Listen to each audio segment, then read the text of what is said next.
been in the middle of a project and found yourself asking, wait, when did we decide to do that? Or maybe you've experienced a project where the scope kept growing little by little until the work looked completely different from what was originally planned. If so, you're not alone. One of the most common challenges in project management is dealing with change. New information emerges, priorities shift, stakeholders make requests, and projects evolve over time. None of that is unusual. In fact, change is often a sign that people are engaged and thinking critically about the work. The challenge isn't the change itself. The challenge is managing it. That's where a change log comes in. Welcome back to the channel. And if you're new here, I'm Dr. Katie Linder, a certified project manager, change manager, and coach who works full-time leading and supporting teams in higher education. On this channel, I offer real-world examples of how project management translates into the higher ed environment. If you're looking for ways to use project management tools and skills, both professionally and personally, to bring more ease to your work and life, you're in the right place. A change log is a simple record of proposed, approved, rejected, or implemented changes to a project. Think of it as a historical record of project decisions. Whenever someone wants to modify the project's scope,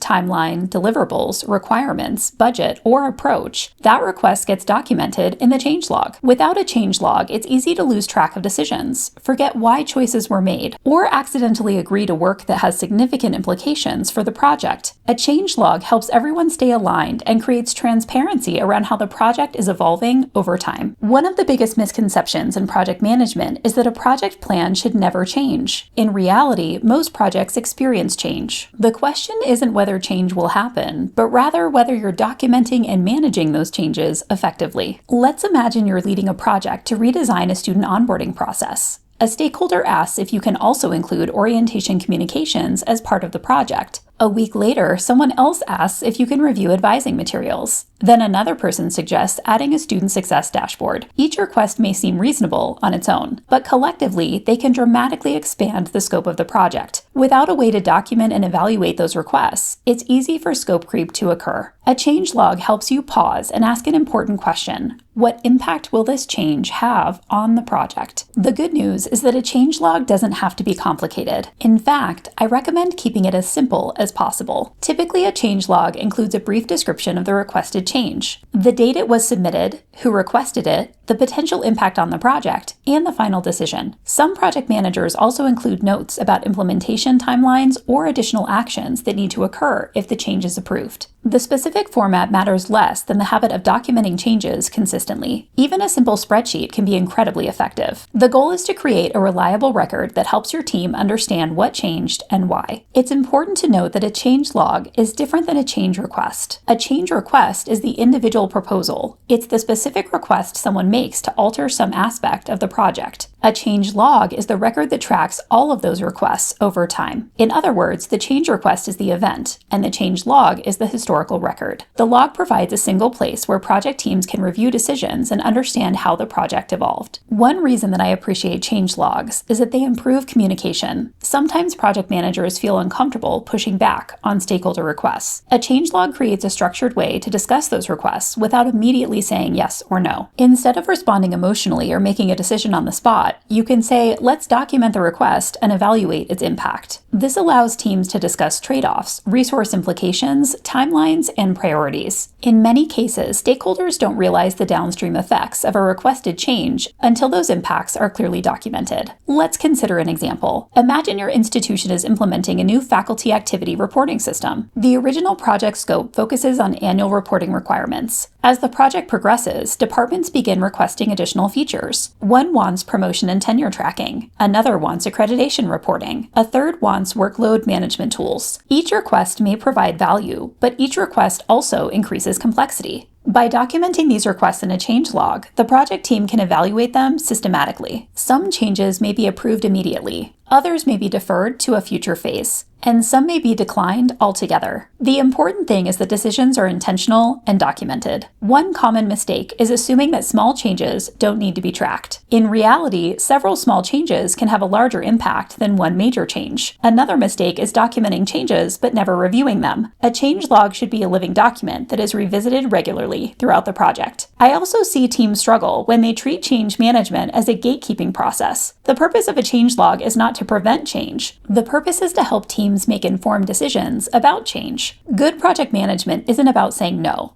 It's about understanding consequences and making choices intentionally. If you've never used a changelog before, start simple. Create a spreadsheet with a few basic columns. Document the change request, who submitted it, when it was submitted, the anticipated impact, and the final decision. Then make it a habit. Every time a project change is proposed, record it. Change is a normal part of project work. The goal isn't to avoid change, but to manage it thoughtfully. A changelog provides a simple way to document requests, evaluate impacts, maintain transparency, and prevent scope creep from taking over your project. Whether you're leading a large institutional initiative or a smaller departmental project, keeping a changelog can help you to stay organized. I'd love to hear from you in the comments. Do you currently use a changelog on your projects? And if so, what's your preferred way to track changes? And if you found this video helpful, be sure to subscribe to the channel for more content on project management, leadership, and change management in higher education. Thanks for watching, and I'll see you in the next one.